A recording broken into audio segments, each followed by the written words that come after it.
जय जगन्नाथ फ्रेंड्स। यही वीडियो रे आज आम गुरु दिवस उपलक्षे गोटे छोटिया भाषणटीए देखा। तेबे चलतु वीडियोटी को आरंभ करवा। सम्मानीय सभापति महोदय, पूज्य गुरुजी और गुरुमा वृंद, उपस्थित मोर सान बड़ भाई और भौणी माने, आज यही पवित्र गुरु दिवस विषय मते किछि कहिबाकू अनुमति मिलिथिबारु मो निजकू धन्य मने करूअछि।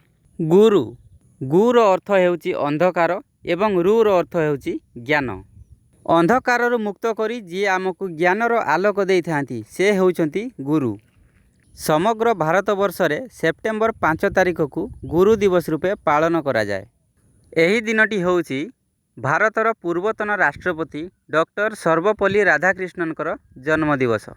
डॉक्टर सर्वपल्ली राधाकृष्णन 1888 मसीहा सेप्टेम्बर 5 तारिख दिन तामिलनाडुर तिरुतानी ग्राम रे जन्मग्रहण करथिले। से माद्रास विश्वविद्यालय दर्शन शास्त्र रे प्रथम श्रेणी रे उत्तीर्ण होइथिले। 1909 मसीह प्रथमे माद्रास प्रेसिडेंसी कॉलेज रे अध्यापक होइथिले।